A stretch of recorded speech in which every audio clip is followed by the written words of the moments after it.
সাভার এবং আশুলিয়ায় বৈষম্য বিরোধী ছাত্র আন্দোলনে অর্ধশতাধিক নিহত এবং ১,০০০-এরও বেশি আহত হয়েছেন। ৫ অগাস্টের গণঅভ্যুত্থানের মাধ্যমে স্বৈরাচারের পতন হলেও জুলাই আন্দোলনের ১ বছর পরও নিহত শহীদদের বিচার কার্যক্রমে তেমন কোনো অগ্রগতি নেই বলে অভিযোগ করছেন ভুক্তভোগী পরিবারগুলো। শহীদ পরিবারদের খবর জানাতে সাভার থেকে সরাসরি যুক্ত হচ্ছেন সহকর্মী সাদ্দাম হোসেন। সাদ্দাম, জুলাই আন্দোলনের আহত ও নিহতদের পরিবারের সদস্যরা কি বলছে, তাদের অভিব্যক্তি কি, বিস্তারিত জানাবেন।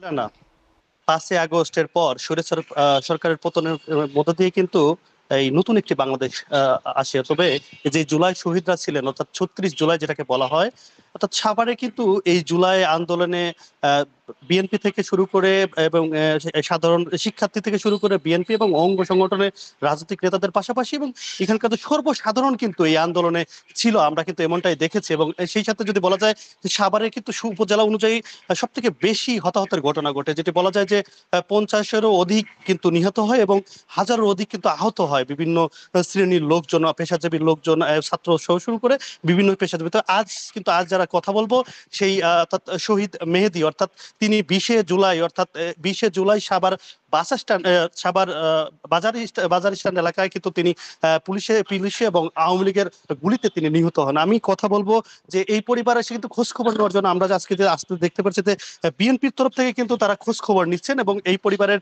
বিভিন্ন আশার বিষয় কিন্তু তারা জানছেন। আমি আজ কথা বলবো যে বিএনপির অর্থাৎ ঢাকা জেলা বিএনপির সিনিয়র সভাপতি শাহ মাইনুল হোসেন বিল্টু, তার সাথে কথা বলবো। আপনারা এই শহীদ পরিবারদের কি কি খোঁজ খবর রাখছেন এবং এই নির্বাচনের অর্থাৎ এই বিচার কার্যক্রমের কি অবস্থা আছে? ধন্যবাদ। বাংলাদেশ জাতীয়তাবাদী দলের পক্ষ থেকে বিএনপির ভারপ্রাপ্ত চেয়ারম্যান জননেতা তারেক রহমান নির্দেশে আমরা সাভার পৌর বিএনপি অর্থাৎ সাভারের সকল ইউনিটের বিএনপি এবং অঙ্গ সংগঠনের সমস্ত নেতৃবৃন্দ এই মেহেদী হাসানের পরিবার সহ যারা নিহত হয়েছেন প্রত্যেকটা পরিবারের খোঁজ খবর নিয়েছি এবং আমাদের নেতা বিএনপির ভারপ্রাপ্ত চেয়ারম্যান জনাব তারেক রহমানের নির্দেশে আমরা তাদেরকে বিভিন্ন সময় খোঁজ খবর সহ বিভিন্ন সহযোগিতা করেছি এবং এটা এখনো করছি, এটা অব্যাহত থাকবে। ধন্যবাদ। যেমনটা বলছেন বিএনপি তরফ থেকে কিন্তু তারা খোঁজ খবর রাখে। তবে শহীদদের পরিবারের সাথে আমি একটু কথা বলবো যে শহীদ মেহেদীর বাবা, আপনার ছেলে যে নিহত হয়েছেন পুলিশ এবং আওয়ামী লীগের গুলিতে, এই বিচার কার্যক্রমের কি অবস্থা? বিচার কার্যক্রমের অবস্থা তো ১ বছর হয়ে গেল, এখনো তো কোনো বিচার পাচ্ছি না। এটা আমরা দেশবাসীর কাছে চাচ্ছি যে বিচারটা দ্রুত সম্ভব তাড়াতাড়ি করে বিচারটা সম্পূর্ণ হোক। আর বিএনপির তরফ থেকে আমাদের যারা নিহত হয়েছে তারা আমাদেরকে সবসময় আগে দেখা সাক্ষাৎ করতেছে, দেখভাল সাহায্য সহযোগিতা করতেছে। ধন্যবাদ। যেমনটা বলছিলাম আমি কথা বলবো যে শহীদ মেহেদীর মা, অর্থাৎ তিনি আসলে তার সন্তান হানার যে কষ্ট, অর্থাৎ এই বাংলাদেশের স্বৈরাচার পতনের যে ভূমিকা রাখেন শহীদ মেহেদী, তো আমি তার সাথে কথা বলার চেষ্টা করবো যে আপনাদের কি অবস্থা, এই যে আজকের ১ বছর শেষ হয়ে গেল, বিচার কার্যক্রমের কি অবস্থা? এখনো বিচার পাই নাই।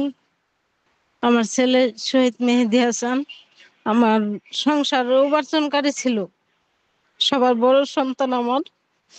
একটা মায়ের যে কত কষ্ট হয় সন্তান ছাড়া, সে মাই জানে। আমার একটা নাতি আছে, আমার ছেলের অনেক স্বপ্ন ছিল আমাদেরকে নিয়ে, আমার ছেলে অনেক স্বপ্ন দেখতো।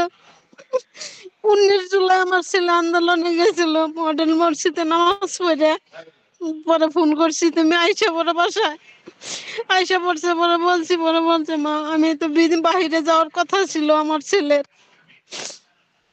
সার্বিয়ার জন্য সবকিছু ঠিকঠাক করছি, টাকা জমা দিছি। পরে ২০ জুলাই আমার ছেলের ওয়ার্ক পারমিট আসার কথা ছিল, আমার ছেলে একবারে জীবনের বিষয় নিয়ে চলে গেছে।